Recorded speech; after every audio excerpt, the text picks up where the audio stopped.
حضرت عائشہ صدیقہ رضی اللہ تعالیٰ عنہ فرماتی ہیں ایک عورت تھی اور اسے نبی پاک صلی اللہ تعالیٰ علیہ وسلم نے وہ کلمہ پڑھ کے مسلمان ہوئی، مدینہ طیبہ آ گئی تو حضور نے مسجد نبوی شریف میں اس کے لیے مکان، ایک سادہ سا کمرہ ساتھ مسجد کے بنوا دیا، وہیں رہنے لگی۔ اکثر وہ سیدہ طیبہ کے پاس آتی تو حضرت عائشہ صدیقہ رضی اللہ تعالیٰ عنہ فرماتی ہیں وہ بڑی باتیں سناتی اور آخر میں کہتی وہ ہار والا دن بھی بڑا عجیب دن تھا اور میرے رب کی قدرتوں کا دن تھا، وہ بھی بڑا عجیب دن تھا۔ سیدہ عائشہ صدیقہ رضی اللہ تعالیٰ عنہ ایک دن فرمانے لگی کہ تو ہار والے دن کا بڑا ذکر کرتی ہے، وہ کیا دن تھا؟ تو خاتون کہنے لگی اماں جی وہ دن تھا جب میرے رب پر بھروسہ اور مضبوط ہو گیا، جس دن میرا اپنے رب پر توکل اور بڑھا، میرے ایمان میں یقین میں اور پختگی آئی۔ کہنے لگی میں ایک گھر کی کنیز تھی، نوکرانی تھی، اس گھر میں ایک بچی تھی جس کے پاس سونے چاندی ہیرے جواہرات کا ہار تھا۔ اس زمانے میں نا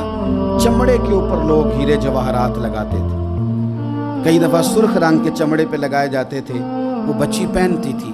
تو کہتی ہوں بچی کے اس نے اتار کے رکھا یا اس سے گرا وہ ہار تو چیل اسے اٹھا کے لے گئی گوشت سمجھ کے اور میرے سامنے اٹھا کے لے گئی۔ گھر والوں نے مجھ سے پوچھا، یہ بخاری میں موجود ہے، گھر والوں نے پوچھا مجھ سے کہ وہ ہار کہاں ہے تو میں نے کہا چیل اٹھا کے لے گئی۔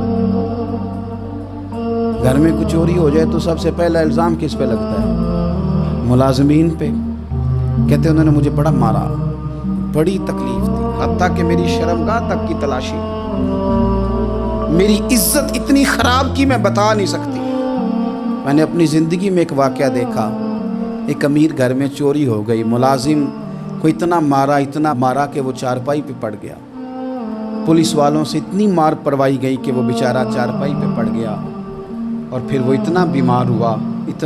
ہوا اور کچھ دنوں کے بعد پتہ چل گیا کہ چور تو اپنا بیٹا ہے ان کا، پھر اس کا انتقال ہو گیا۔ اب وہ سیٹھ صاحب اور گھر والے آ کے نا مرنے والے کے کان میں معافیاں مانگ رہے ہیں، کان میں۔ تو میں نے ان سے پھر کہا تھا کہ یہ تو اب چلا گیا ہے، تمہارا زور چلتا تھا نا تو تم نے قانون خریدا اور تم نے اسے جتنا ہو سکا تم نے اسے مار پڑوائی، تمہارے پاس جو عدالتیں تھیں تم نے وہاں کارروائی کی، اب ایک عدالت قیامت کے دن لگے گی۔ یہ کمزور تھا نا، کچھ کر نہیں سکا۔ میرے نبی پاک صلی اللہ علیہ وسلم نے فرمایا سن لو، اگر سینگ والی بکری نے بغیر سینگ والی بکری کو تکلیف دی ہوگی نا تو قیامت کے دن اسے بھی بدلہ دینا پڑے گا کہ تیرے پاس سینگ تھے اور تو نے اسے مارا تھا۔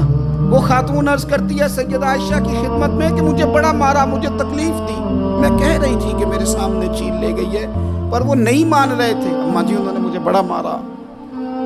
حضرت عائشہ صدیقہ کہتی ہیں پھر کیا ہوا؟ کہنے لگی اماں جی جب کوئی میرا مددگار نہ رہا، مجھے تکلیف دے رہے تھے، رسوا کر رہے تھے تو میں نے اپنے رب سے مدد چاہی، میرے رب کی طرف میں نے توجہ کی، میں نے کہا مالک اب تو ہی میرا مددگار ہے۔ کہتی ہے وہ مجھے مار رہے تھے تو وہ چیل جو ہار لے گئی تھی وہی لے کے واپس آ گئی اور ہمارے سروں کے قریب لا کے اس نے جب اس ہار کو پھینکا وہ مجھے چھوڑ کے سائیڈ پہ ہوئے، وہ میری بے گناہی جان گئے،